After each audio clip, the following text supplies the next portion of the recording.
Today we're tackling a topic that's near and dear to my heart: dialogue. As someone who's been writing and editing fiction for years, I can tell you that crafting compelling, authentic dialogue is one of the most powerful tools in your storytelling toolkit. But it's also one of the easiest things to get wrong. Have you ever been reading a story and suddenly found yourself yanked out of the fictional world by a line of dialogue that just feels off? Maybe it's too formal and expository, like the characters are reading from a textbook. Or maybe it's peppered with cliched phrases and dated slang that no real person would ever say. Or maybe all the characters sound exactly the same, like a bunch of clones in different outfits. If you've encountered any of these cringe-worthy dialogue moments in your own writing or someone else's, don't worry, you're not alone. Even experienced writers can fall into these common traps. But the good news is, by the end of this video, you'll know exactly how to avoid them. We're going to break down 4 of the most pervasive dialogue mistakes and show you how to fix them. You'll learn how to use tags and names sparingly, how to capture the cadence of real speech, how to find fresh and specific language, and how to give each of your characters a distinct voice. But that's not all. We're also going to dive into the complex and often fraught topic of writing dialect and accents. How can you represent characters' unique speech patterns without resorting to stereotypes or caricatures? What are some strategies for researching and deploying dialect thoughtfully and respectfully? And how do you maintain consistency in a character's voice throughout a whole story? These are big questions, and there's no easy, one-size-fits-all answer. But by the end of this video, you'll have a framework for thinking through these issues in your own writing, and some practical tips for handling dialect and accents sensitively and effectively. All right, let's dive in. First up, let's talk about one of the most common dialogue tics I see in beginner writing: the overuse of character names and dialogue tags. You know what I'm talking about. Those constant, "John said," "Mary asked," "John replied," tags that clutter up the page and make the conversation feel weirdly formal. Here's an example. "John, what are you doing?" Mary asked. "I'm fixing the sink, Mary," John said. "Do you need any help, John?" Mary inquired. Yikes, right? It's like these characters are in a business meeting, not a casual conversation. And all those repetitive name checks and tag variations just feel forced and distracting. So, what's the fix? Use tags and names sparingly, only when you truly need them for clarity. Instead, try to indicate who's speaking through action beats, paragraph breaks, and the character's distinctive speech patterns. Let's see how this same exchange could be rewritten. Mary leaned against the doorframe, watching John fiddle with the pipes under the sink. "What are you doing?" "Fixing this damn thing." He cursed under his breath as water sprayed his face. "Piece of junk." "Need any help?" See the difference?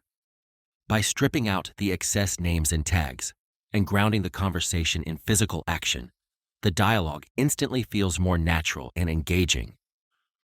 But what if you need to convey information through dialogue? Like, what if John needs to explain exactly what's wrong with the sink, so Mary and the reader can understand the story's central conflict? Well, that brings us to our second common dialogue mistake: using overly formal or expository language.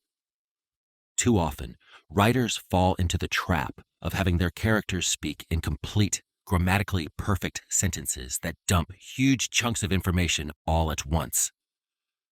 Here's what that might look like. "As you are well aware, Mary, the sink has been malfunctioning for approximately 3 weeks now. I believe the problem lies with the drainage pipe, which appears to be clogged with an unidentified substance, most likely hair and soap residue." I don't know about you, but my eyes glazed over just typing that. Can you imagine a real person actually talking like that, especially to their own spouse or roommate? The solution here is to break up the information into smaller, more natural-sounding pieces, and to use contractions, fragments, and interruptions to mimic the rhythms of real speech. Listen to how people actually talk in everyday conversation. All the pauses, the ums and uhs, the overlapping and self-correction. Then try to capture that messy, idiomatic flow in your dialogue. Here's a quick revision. This stupid sink, I swear. John yanked on the pipes, then sat back on his heels with a sigh. 3 weeks I've been trying to fix it. Is it the drainage pipe again? Mary asked. Like when it was all clogged with hair and gunk that one time? Probably. He rubbed his face, smearing grease on his cheek. I don't know, it's just a piece of junk? Exactly. Okay, so we've covered tags, names, and expository dialogue. But what about those moments when you're trying to give your character a little extra zing, a memorable catchphrase, or a bit of snappy repartee? Be careful. This is where our third dialogue pitfall often rears its head, the dreaded cliché. You know, those overused expressions and folk sayings that pop up in lazy writing all the time. Stuff like, you can lead a horse to water, or it's always darkest before the dawn. Don't get me wrong, clichés become clichés for a reason. They're often succinct, memorable ways of expressing a relatable idea.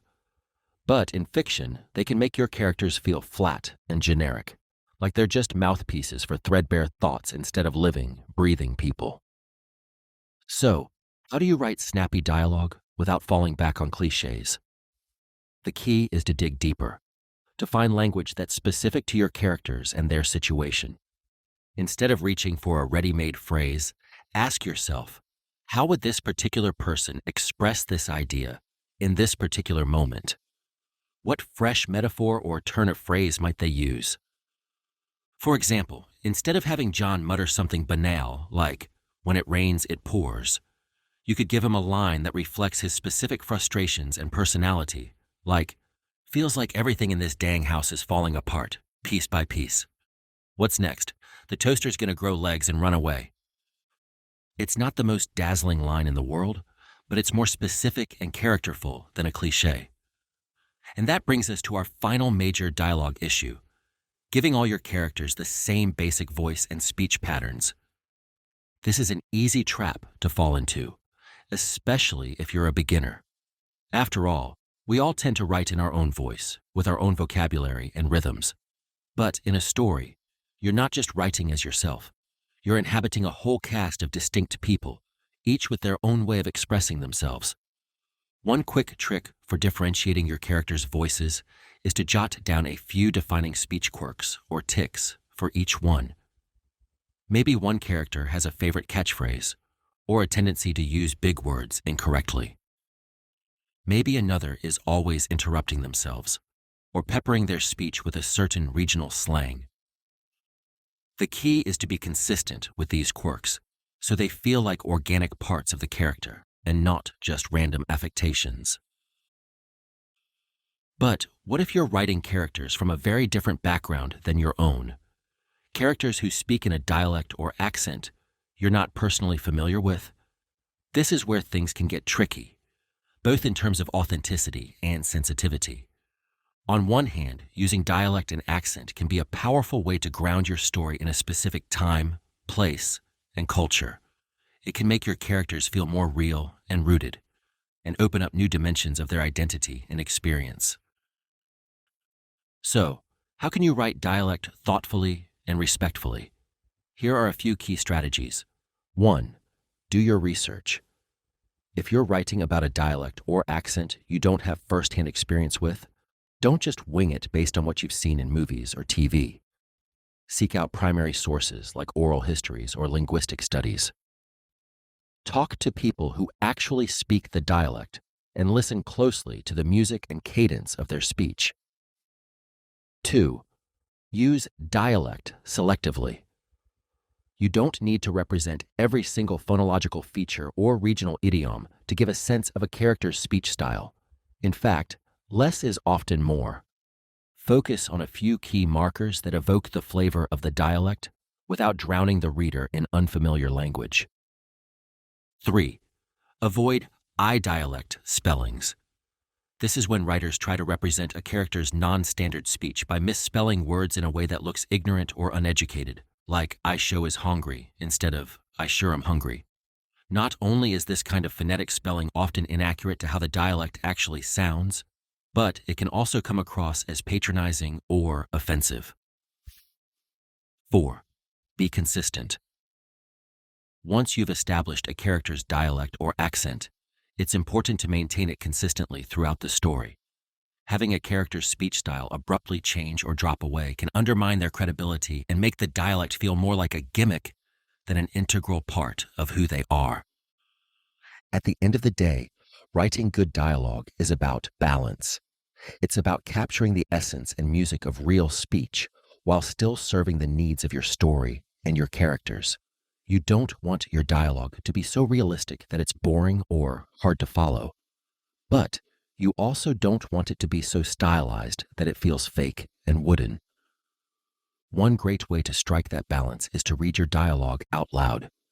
Hear how it flows, where the awkward spots are, which lines make you cringe or laugh or pump your fist in vicarious triumph. And don't be afraid to revise. Cut the fluff. Sharpen the phrasing. Keep honing until each exchange feels both authentic and purposeful. Because that's the real secret to great dialogue. Intention. Every line, every quirk, every silence should be there for a reason. To reveal character, to advance plot, to deepen relationships, to crack open the unspoken truths thrumming beneath the surface. Dialogue is never just empty chatter. It's a vital tool for bringing your fictional world to life. So go forth and write some killer conversations, my friends.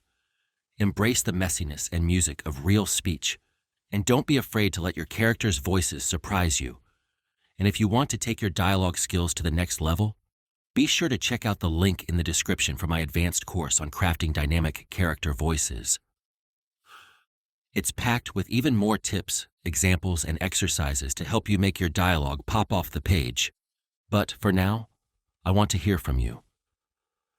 What's your favorite example of brilliant dialogue from a book or movie? What makes it so effective and memorable? And what tricks have you discovered for making your own characters' conversations sparkle with authenticity and depth?